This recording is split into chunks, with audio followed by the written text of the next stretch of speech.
Muy buenos días. Pues en esta mañana, aunque no estemos juntos en el local, sí que estamos juntos de esta manera, abriendo la palabra de Dios juntos, y ahora después tendremos un tiempo en que podremos comunicar y hablar y compartir un poco de lo que Dios está haciendo en nuestras vidas.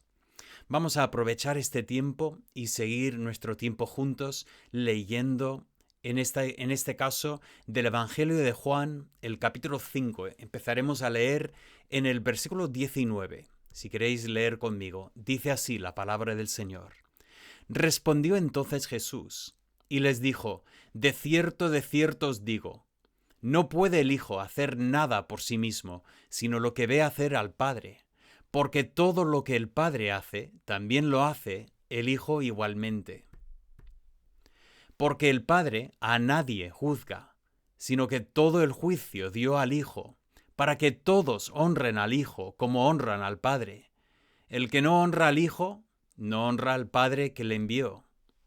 De cierto os digo, el que oye mi palabra y cree al que me envió, tiene vida eterna, y no vendrá a condenación, mas ha pasado de muerte a vida. De cierto os digo, viene la hora, y ahora es, cuando los muertos oirán la voz del Hijo de Dios, y los que la oyeren vivirán.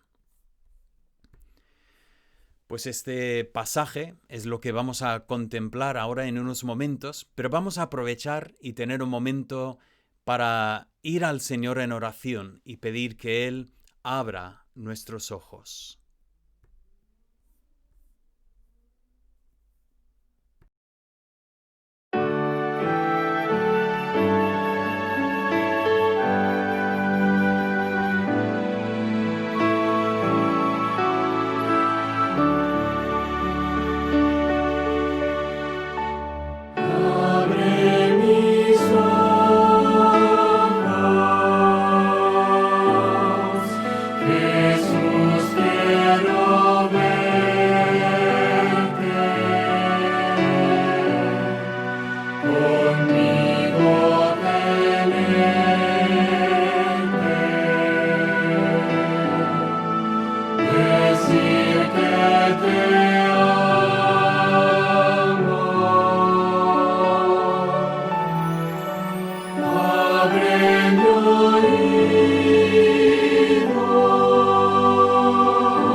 Esta oración de nuestros corazones es que el Señor abra nuestros ojos para poder contemplarle en la palabra.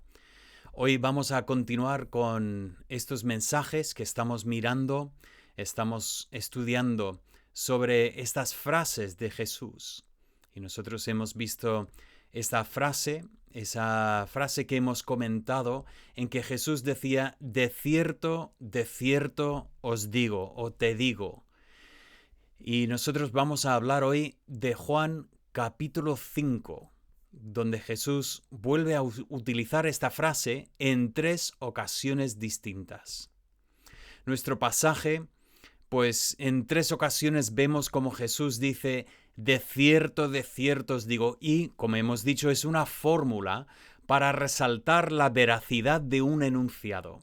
Entonces, como Jesús pues ha hecho en varias ocasiones, aquí Jesús va a utilizar esa frase para llamar la atención, para decir, escuchadme bien en cuanto a lo que voy a decir. Lo que voy a decir es importante. Y como hemos visto ya en el Evangelio de Juan, hemos visto esta frase ya para ver que Jesús resalta lo que es el propósito de su venida a esta tierra. Él vino para establecer una conexión entre el cielo y la tierra, cosa que ninguno de nosotros podríamos haber hecho. todos somos pecadores y estamos destituidos de la gloria de Dios. Hacía falta uno que no estuviera destituido de la gloria de Dios para venir, para establecer esa conexión. Luego vimos en esa conversación con Nicodemo que vuelve Jesús a utilizar esta frase en 3 ocasiones para resaltar la verdad de lo que llamó él el nuevo nacimiento. Hay que volver a nacer, nacer de nuevo. Y nosotros vimos cómo Jesús pues enseñaba a este religioso, este hombre que había estudiado mucho y sin embargo no comprendía la verdad del nuevo nacimiento. Pero hoy vamos a ir al capítulo 5 de Juan y empezamos con una historia de la sanación de un paralítico en el capítulo 5 de Juan. Aquí encontramos la historia de Betesda. Justo si viajas a Jerusalén, justo cuando entras por la puerta del León, esa puerta al lado de lo que es el conjunto del templo, el monte del templo, a mano derecha hay un camino que te llevará a encontrar un sitio donde antiguamente había pues un baño, donde había agua. Y es precisamente el lugar donde ocurrió esta historia. Jesús vuelve a Jerusalén una vez más y él baja a esa zona de Jerusalén donde está este agua y donde están pues muchas personas enfermas. Y ahí Jesús hace un milagro precioso, donde toma a un hombre paralítico y le sana. Vamos a entrar en la historia para entender un poco más sobre lo que tenemos aquí. Pues en la historia nosotros vemos, pues primeramente, un hombre enfermo, y he dicho aquí, sin esperanza. Es un hombre sin esperanza porque lleva 38 años enfermo. Es mucho tiempo. 38 años. 38 años. Sería este hombre ya un hombre mayor, seguramente. Un hombre que seguramente había perdido realmente la esperanza de encontrar esta sanidad. Y sin embargo, pues algo de esperanza queda porque sigue yendo a este sitio, a esta fuente. Nos dice el texto que no solamente había estado enfermo 38 años, pero realmente también un detalle curioso. El versículo 14 nos dice que la enfermedad tenía algo que ver con el pecado. Jesús le pronuncia estas palabras después de sanarlo. No peques más, no sea que una cosa peor te ocurra. No quiere decir esto que toda enfermedad es a causa del pecado. Pero obviamente hay pecados que pueden llevar a la enfermedad, incluso a problemas físicos. Y quizás este hombre pues había hecho algo parecido. Quizás este hombre podría ser algo tan sencillo como, haber intentado robar en una casa y a la hora de salir corriendo, pues caerse y hacerse daño, de tal forma que es paralítico, que no puede levantarse y andar por sí mismo. O podría ser de otra forma. No tenemos datos realmente para saber qué tipo de pecado había cometido este hombre. Lo único que sabemos es que de alguna forma esa condición del hombre estaba algo relacionado con el pecado. Así que Jesús empieza esta historia hablando con un hombre pecador, pero un hombre paralítico de 38 años. Y a continuación nosotros vemos que esta historia nos lleva a hablar de la situación actual del hombre. Ahora, ¿qué es la situación actual del hombre? Pues este hombre estaba ahí al lado de esta fuente de agua, pero nos dice que esperaba recibir una sanación de un ángel. Ahora, yo entiendo que lo que nos da el Evangelio de Juan aquí no es necesariamente lo que realmente estaba ocurriendo, más bien era la creencia de este hombre en particular y de la mayoría de las personas. O sea, había un movimiento en el agua. Estaríamos hablando de una situación efervescente donde el agua se movía por calentamiento sísmico y entonces cuando se movía el agua Había pues ese pensamiento de que el primero en meterse en el agua sería sanado por un ángel. Y ese hombre desde luego creía, pensaba, esperaba que así fuera. El único problema es que cada vez que hubo un movimiento de agua, el primero en meterse en el agua sería el más ágil. Y este hombre paralítico, desafortunadamente, no era el más ágil en el escenario. Entonces este hombre, esperando recibir una sanación de un ángel, encontramos que no tenía ninguna esperanza porque estaba completamente solo. Nos dice el texto que no tenía a nadie para ayudarle a bajar al agua. No tenía a nadie que le cogiera y le metiera ahí al agua. Siempre otro se metía delante de él. Y por lo tanto, tenemos un hombre enfermo durante 38 años. Un hombre que tenía que reconocer que era pecador, pero un hombre que no tiene realmente ninguna esperanza para poder sanarse, porque siempre hay otro más ágil que él. Y precisamente es este hombre que Jesús viene y sana. Jesús, sencillamente en su contacto con este hombre, le extiende la mano y con la palabra solamente le sana. Y este hombre al final sale de este escenario sano, no porque un ángel movía el agua y él por su destreza se había metido primero en el agua, sino más bien porque este hombre había conocido al Hijo de Dios. Qué interesante esta historia y lo que nos enseña. Pero a continuación de esta historia encontramos pues un problema. Ya entramos en una controversia muy grande sobre el día de reposo. Y dices, espera un momento, David, ¿por qué? Lo he perdido. Bueno, nos dice el Evangelio de Juan que ocurrió este milagro en un día de reposo. En ese día de reposo estaba el hombre esperando que hoy fuera el día que el ángel moviera el agua. Y en ese día de reposo, Jesús pasó por esa zona donde estaba esa fuente. Pero aquí viene la controversia cuando Jesús le dice al hombre, después de sanarlo, toma tu lecho y anda. Y el hombre, obediente, pues hace precisamente esto. Recoge su cama donde él había estado tendido, donde seguramente amigos o familiares le habían llevado por la mañana para colocarle en ese sitio, y él mismo sale andando llevando su lecho bajo el brazo. Este es el mandamiento que le da Jesús y el hombre obedece. El hombre obviamente tendría una euforia, ese pensamiento de que soy sano ahora. Pero este hombre ni para a pensar en lo que significa este momento. O sea, él está llevando su lecho cuando pasa por donde están los fariseos. Y los fariseos le llaman la atención. Podemos imaginar ya como si fuera la policía, ¿no?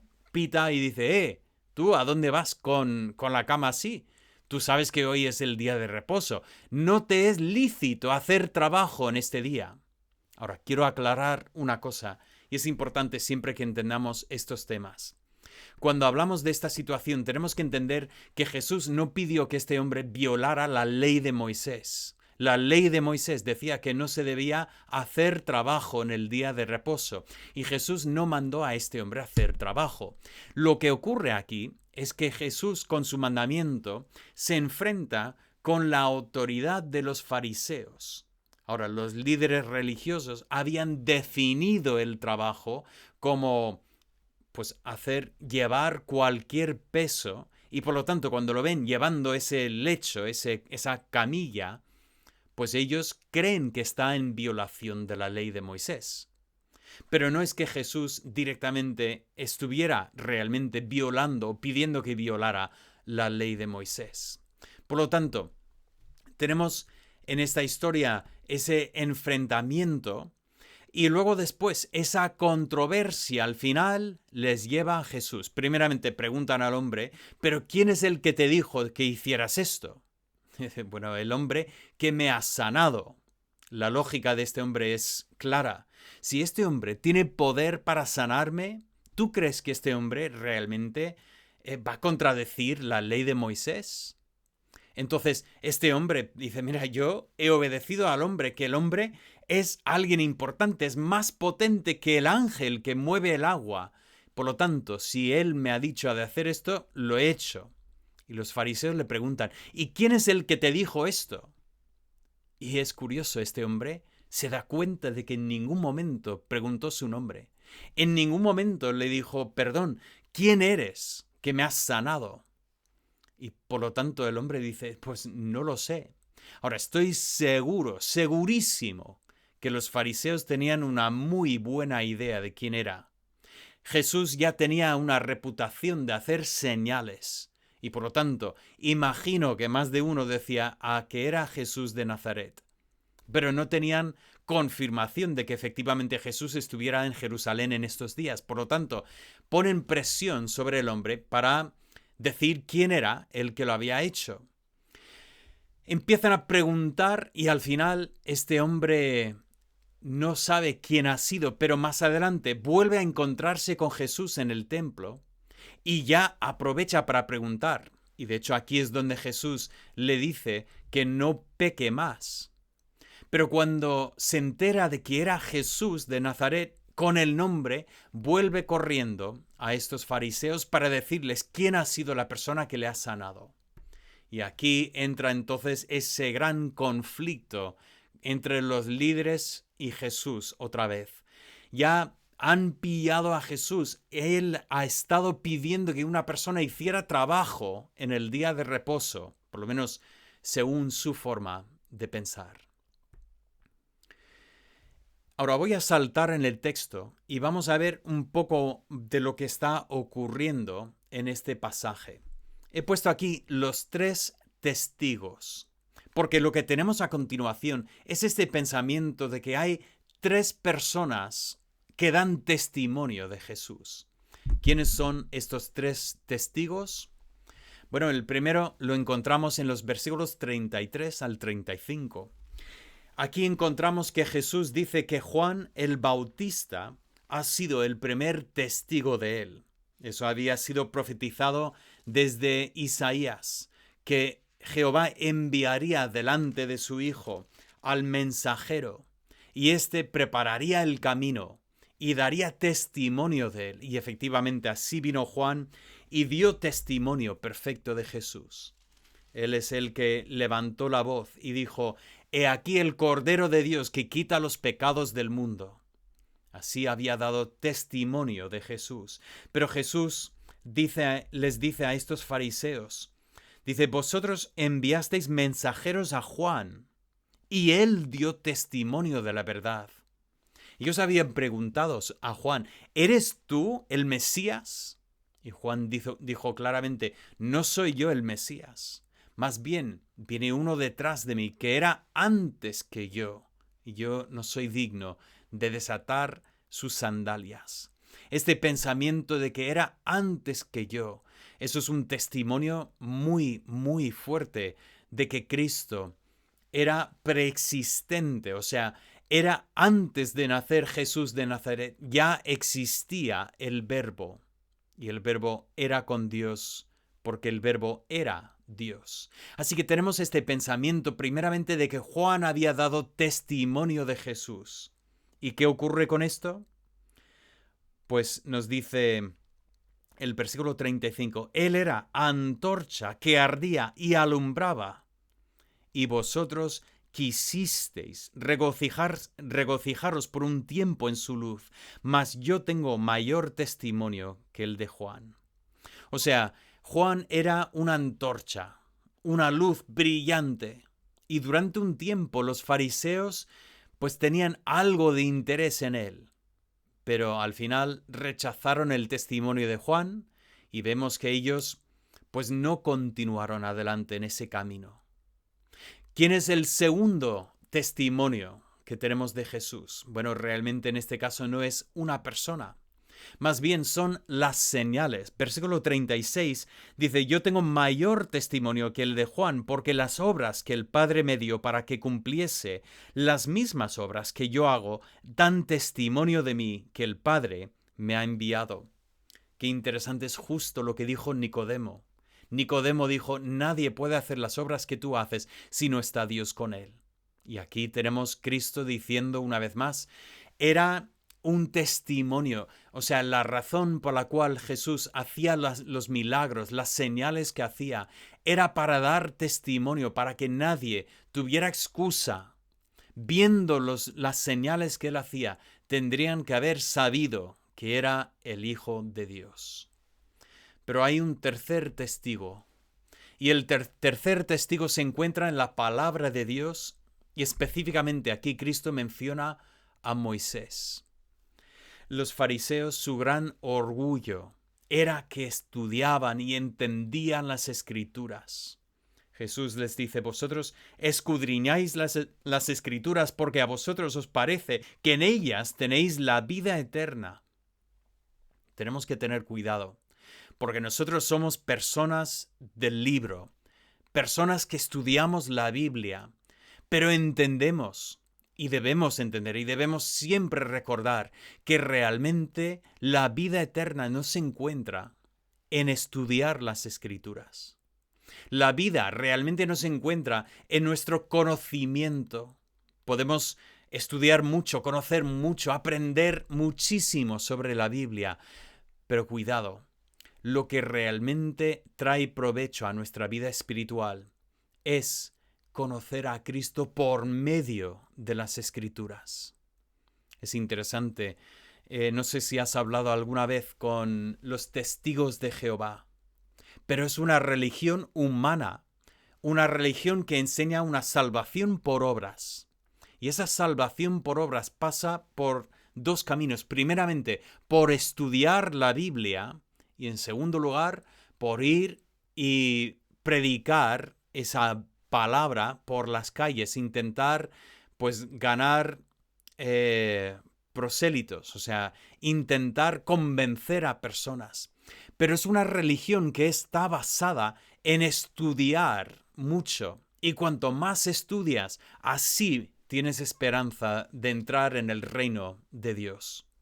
Recuerdo, hablé con un testigo una vez y le pregunté, digo, imagina que tú vas por la autovía y de repente ves un accidente que acaba de ocurrir. Entonces paras tu coche justo al lado y entras y hablas con la persona que está muy herida, la persona que está a punto de morir. Y le pregunté al testigo de Jehová, ¿qué le dirías? Y el testigo me dijo, bueno, le diría que tiene que estudiar la Biblia. Y le dije, no entiendes, esta persona está a punto de morir. Tiene segundos de vida quizás. Y era muy triste. El testigo de Jehová meneó la cabeza y dijo, entonces no tengo nada que decirle. Y yo le dije, ¿sabes qué, lo que le diría yo? Y me dijo, ¿qué? Y yo le diría, ¿sabes que eres pecador? Pues clama al Señor, pídele perdón por tus pecados y confía en lo que Cristo hizo por ti en la cruz.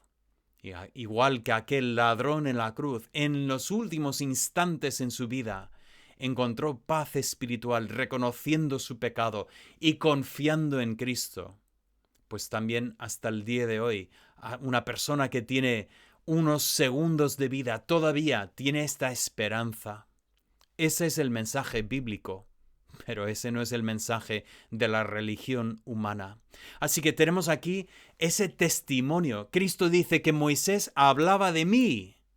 O sea, las escrituras daban testimonio. Por lo tanto, Jesús dice, yo no doy testimonio de mí mismo. Yo no estoy aquí para decir lo que yo soy. Más bien, yo tengo otros que dan testimonio. Tengo a Juan el Bautista, tengo los milagros y tengo por encima de todo la palabra de Dios. Tengo el testimonio de Moisés que da testimonio de mí. Por lo tanto, dice el versículo 39, escudriñad las Escrituras, porque a vosotros os parece que en ellas tenéis la vida eterna, pero ellas son las que dan testimonio de mí. Pero tristemente, igual que habían desechado el testimonio de Juan el Bautista, igual que habían explicado e ignorado las señales que Jesús hacía, pues también llegaron a ignorar lo que Moisés había dicho sobre el Mesías. Y vemos que realmente lo que decía la palabra de Dios al final no significaba tanto para ellos. Pero justo en medio, entre la historia del paralítico y ahora esos 3 testigos, nosotros tenemos 3 certezas. 3 veces que Jesús dice, de cierto os digo. Y eso es lo que nos interesa. Así que vamos a mirar esas 3 frases que Jesús pronuncia aquí. Empezamos primeramente en el versículo 19. Dice así: respondió entonces Jesús y les dijo: de cierto os digo, no puede el Hijo hacer nada por sí mismo, sino lo que ve hacer al Padre, porque todo lo que el Padre hace, también lo hace el Hijo igualmente. Cristo empieza con esta fórmula para decir: escuchad bien lo que voy a decir aquí. El Hijo nada puede hacer por sí mismo. Ahora, cuando leemos estas palabras, quizás no llegamos a entender perfectamente lo que Jesús está diciendo. Pero más bien la idea es que el Hijo no actúa de manera independiente del Padre. O sea, el Hijo no está haciendo y luego el Padre no sabe lo que está haciendo. Más bien, hay una perfecta concordancia entre lo que hace el Padre y lo que hace el Hijo. O sea, están siempre en la misma página. Cuando éramos niños, siempre buscábamos pues tener ese momento en que papá y mamá no estaban completamente de acuerdo y así el uno contra el otro, pues así salías con lo tuyo. Pues esto nunca ocurre entre el Hijo y el Padre. Siempre están en exactamente la misma página. Un poco más adelante, en el versículo 30, Jesús dice: no puedo yo hacer nada por mí mismo. El mismo pensamiento aquí. No hago nada por mi cuenta. Más bien dice: según oigo, así juzgo, y mi juicio es justo, porque no busco mi voluntad, sino la voluntad del que me envió, la del Padre. Y aquí tenemos otro dato sobre este pensamiento. El Hijo está en consecuencia con el Padre, está en perfecta armonía. ¿Por qué? Porque su deseo es hacer la voluntad del Padre. No están en 2 páginas diferentes. Fíjate que están acusando a Jesús de desobedecer a Dios cuando mandó a este hombre a tomar su lecho y andar. Y sin embargo Jesús dice: no, estoy en perfecta armonía con Dios. Estoy haciendo tal como el Padre haría. Digo aquí que la primera certeza aquí es que el Hijo siempre hace la voluntad del Padre. Siempre. Jamás está en desacuerdo con el Padre. Hay una perfecta unión entre el Hijo y el Padre. Por lo tanto, sabemos que Jesús siempre estaba agradando al Padre en lo que hacía. Pero continuamos leyendo y en el versículo 24 volvemos a escuchar una frase, otra vez más: de cierto os digo. Versículo 24: el que oye mi palabra y cree al que me envió, tiene vida eterna y no vendrá a condenación, mas ha pasado de muerte a vida. Esas palabras nos suenan, ¿no? Espero que estés pensando en Juan 3:16. Ya lo sé que lo puse ahí en la presentación, así que bueno, ahí está. Pero fijaos en el pensamiento: el que cree en mí, todo aquel que en él cree, no se pierda, mas tenga vida eterna. Tiene vida eterna, no vendrá a condenación. Aquí encontramos el pensamiento del apóstol Pablo de Romanos 8. Para los que estamos en Cristo Jesús no hay ninguna condenación. Y ese es el pensamiento que Cristo dice: esto lo podéis tener como cierto. Esto no falla. Podéis saber que tenéis vida eterna si estáis oyendo y creyendo. Así que tenemos en segundo lugar otra certeza. Y en tercer lugar, el versículo 25 dice así: de cierto os digo, viene la hora, y ahora es, cuando los muertos oirán la voz del Hijo de Dios, y los que la oyeren vivirán. Tenemos una pronunciación sobre el juicio final. Ahora dices, David, no veo exactamente el juicio final en este texto. Bueno, si seguimos leyendo, vemos en el versículo 27 que también le dio autoridad de hacer juicio por cuanto es el Hijo del Hombre. Hablando de que Dios ha dado autoridad al Hijo a juzgar. Continuando en el 29, y los que hicieron lo bueno saldrán a resurrección de vida, mas los que hicieron lo malo a resurrección de condenación. Ya está cogiendo el pensamiento aquí diciendo, cuando yo hablo, los muertos oirán mi voz y saldrán. Algunos saldrán para vida eterna, pero otros saldrán para condenación. E incluso si volvemos atrás al versículo 21, nos dice, porque como el Padre levanta a los muertos y les da vida, así también el Hijo a los que quiere da vida. Por cierto, leyendo estas palabras, es imposible no pensar en Lázaro, a que lo estabais pensando, ¿no? Cuando Jesús llamó, clamó, y así salió Lázaro de la tumba. Ese día Jesús demostró la verdad de lo que había dicho en Juan capítulo 5, que él tenía autoridad para dar vida. Pero lo que hizo con Lázaro era distinto. Jesús dio vida, que era otra vez más una vida física, que volvería a perderse. Lázaro tendría que volver a morir. Pero aquí Jesús habla de otra resurrección, una resurrección que es incluso mayor. Y ese es el momento que estamos esperando. Según Tesalonicenses, habrá un momento podría ser hoy mismo, podría ser dentro de 5 años, o en 20, o en 100, no sabemos cuándo, pero nos dice que un día Cristo volverá y con la voz de arcángel, pues clamará y todos oiremos su voz. Los que estamos vivos en este momento, pues seremos cambiados, transformados en el momento, pero no antes que los que ya han muerto en Cristo. Se resucitarán primero y serán también transformados en la misma imagen de su Salvador. Esta es la gran esperanza que tenemos como creyentes. Este momento en que nosotros estaremos en su presencia. Y nosotros, si hemos puesto nuestra confianza en Cristo, gozaremos de esta vida eterna, esta vida que era el propósito de Dios desde el principio, que nosotros tuviéramos comunión con Él por medio de su Hijo. Pero un día será realidad. Pero tristemente otros escucharán esta voz y serán resucitados para condenación. Tendrán que dar cuentas delante de Dios en cuanto a no haber aceptado a Cristo, haber rechazado el regalo de Dios. Quiero hacer unas observaciones hoy de modo de conclusión de nuestros pensamientos.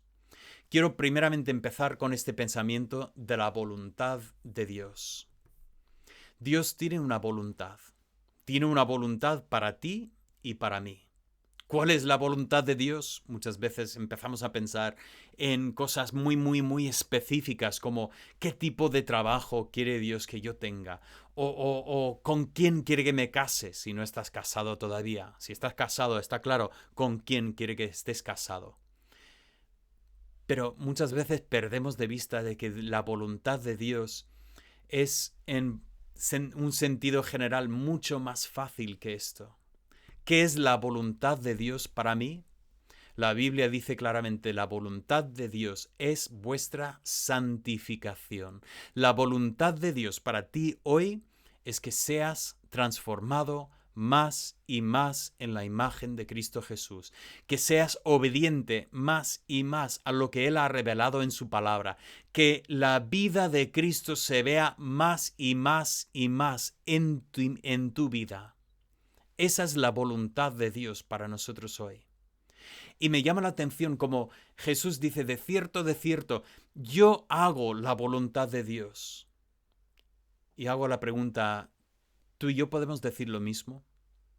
Podemos decir, de cierto, el Hijo, aquí con minúscula, solo puede hacer lo que ha visto hacer el Padre. No puede hacer nada que no haya visto. Tiene que haber una complicidad perfecta entre nosotros y el Padre. Nosotros debemos obedecer la voluntad de Dios. Oye, te pregunto, ¿hay algo en tu vida que tú estás haciendo que sabes que Dios no quiere que hagas? Sabes que no es la voluntad de Dios para ti.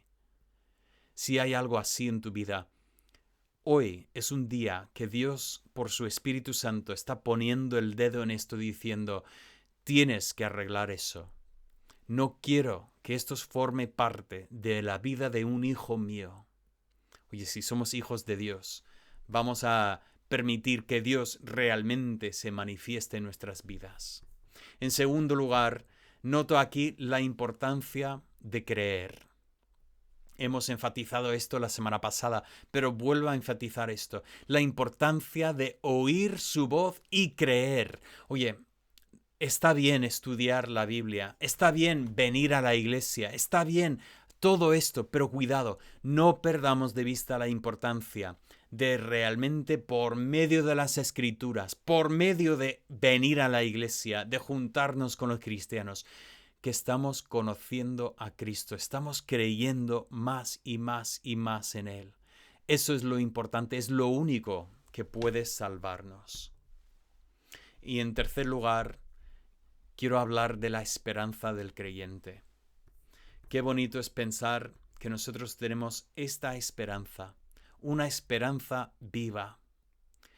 Nosotros estamos viviendo en este cuerpo, ese cuerpo carnal, pecaminoso, un cuerpo que sufre bajo el pecado. Y un día este cuerpo morirá. Nosotros no tenemos nada garantizado en cuanto a esta vida. Pero qué bonito es saber que nosotros tenemos una esperanza. Nosotros oiremos la voz de nuestro Salvador y seremos resucitados. De hecho, Pablo nos dice que ausentes del cuerpo, presentes con el Señor, estaremos en la presencia de Dios. Pero incluso Cristo resucitará nuestros cuerpos y nosotros viviremos para siempre en la presencia de Dios. Esa es nuestra esperanza. Por lo tanto, estamos esperando este momento, esta venida de Cristo. Pero también tenemos que recordar que hay otros que no tienen esta esperanza todavía. Otros que han rechazado o no han aceptado todavía ese regalo que Dios les hizo. Y por lo tanto, ellos esperan otra cosa. Les espera más bien una resurrección de condenación. Oye, hagamos todo lo que podamos para compartir este mensaje con otros, para que otros puedan conocer al Señor. Es muy importante que nosotros tengamos en cuenta la veracidad de todo lo que hemos visto hoy, porque Cristo lo resaltó así: de cierto os digo, todo lo que hemos visto aquí hoy es cierto. El Hijo del Hombre vino para establecer una relación entre Dios y la tierra. Vino para establecer esto por medio de la fe, para que todo aquel que en él cree no se pierda, mas tenga vida eterna. Y el resultado es una esperanza viva para el creyente. Nosotros, mejor que aquel hombre que llegó a poder andar otra vez, nosotros podemos tener esa seguridad de saber que no nos queda ninguna condenación, porque estamos en Cristo Jesús. Vamos a orar. Padre Santo, damos gracias por tu palabra hoy y lo que nos has enseñado por medio de ella. Pedimos, Señor, que nos ayudes a andar como es digno de ti, a andar según tu voluntad, haciendo tu voluntad. Y cada vez que nos desviamos de tu voluntad, por favor, Padre, abre nuestros ojos para que entendamos la importancia de obedecer tu voluntad siempre. Señor, que tu Espíritu Santo siga su obra en nosotros. Y Padre, gracias por la esperanza viva que tenemos en Cristo. Saber que no nos queda condenación, más bien nos queda vida eterna en tu presencia. Queremos, Padre, que tú seas glorificado en nuestras vidas. Por favor, usa nuestro testimonio para alcanzar otros corazones. Te lo pedimos en el nombre de Cristo Jesús. Amén.